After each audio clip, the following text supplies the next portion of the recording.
Mais après cela, il y a un autre monsieur qui est venu, Yasser Arafat. Et quand il vient, il dit, nous devons négocier, Palestiniens et Israël. Et là, c'est le début du conflit israélo-palestinien. Quand il y avait le conflit, chacun voulait tirer de son côté le rideau. Les Israéliens, ils se targuent la poitrine en disant qu'il vente, qu'il pleuve, qu'il neige. Nous, Israël, nous devons avoir la souveraineté totale de notre terre.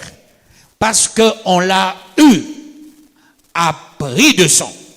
Nous avons perdu beaucoup de gens de l'Égypte au désert vers la terre promise. Combien de gens sont tombés? Quand bien même nous sommes entrés dans la terre promise, il y avait le temps des rois. Après le temps des rois, il y avait le temps des juges.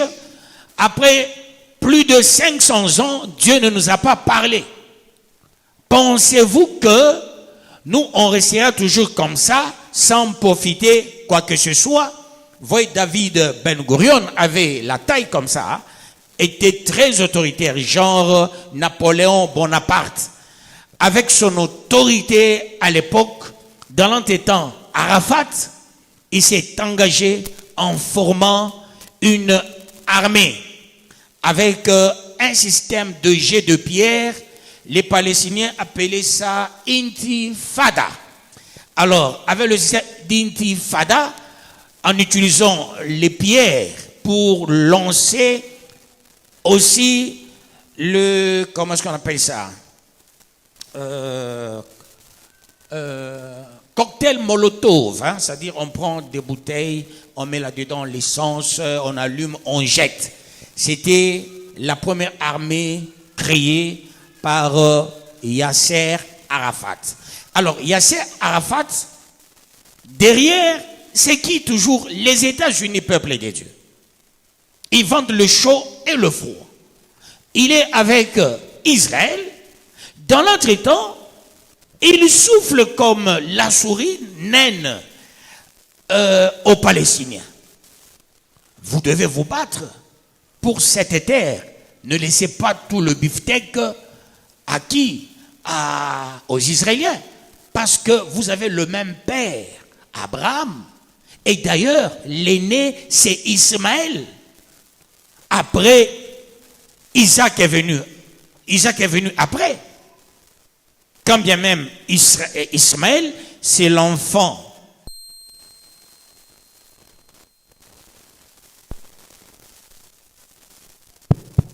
Ismaël, c'est l'enfant qui est venu d'Agar. Agar qui était la servante de Sarah.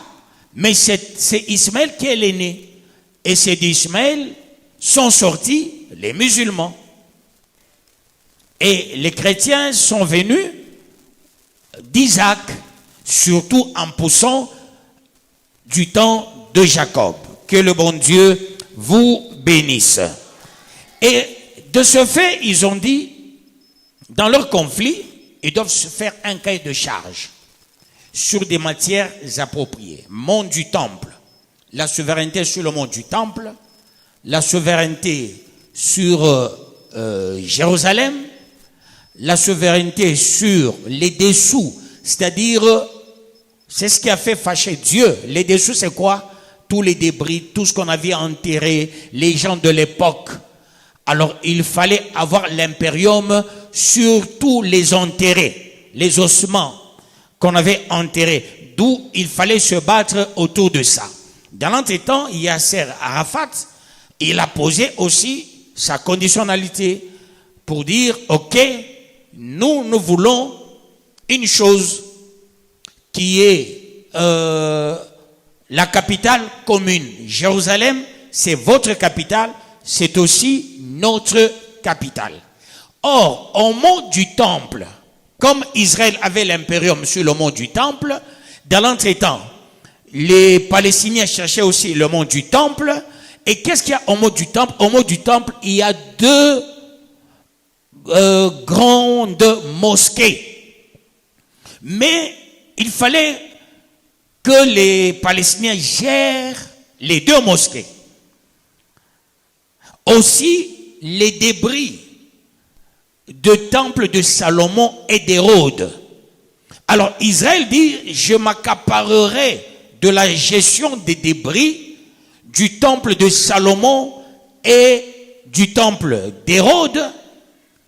J'ai la souveraineté sur le mont du temple, quand bien même il y a deux grandes mosquées, et surtout la grande mosquée Al-Aqsa.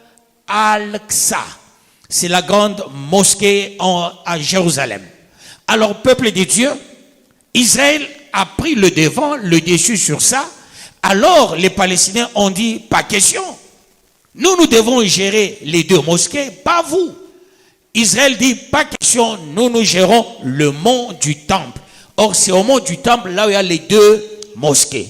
Alors, c'est ça le début du conflit qu'est-ce qu'on dit? Israélien-Palestine. Alors, avec ce conflit, même de nos jours, ça existe parce que c'est Israël qui a l'impérium sur Jérusalem.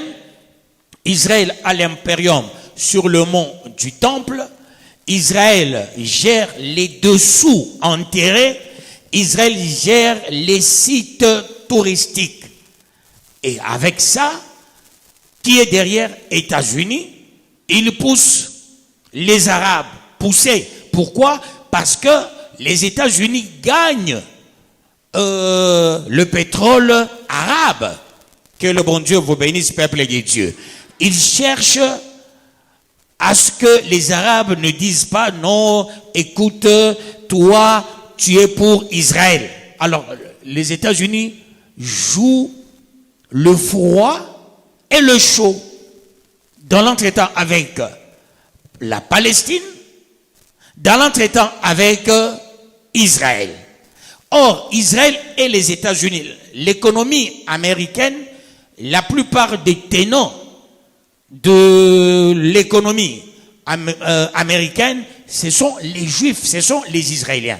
Et comme les États-Unis gagnent le pétrole arabe, il faut que les États-Unis se présentent comme si il est neutre. Or, les États-Unis ne sont jamais été neutres.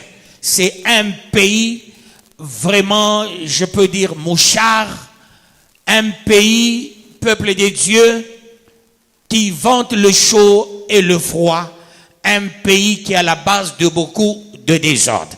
Je voulais donner cette caricature pour comprendre ce qui se passe avec Jérusalem.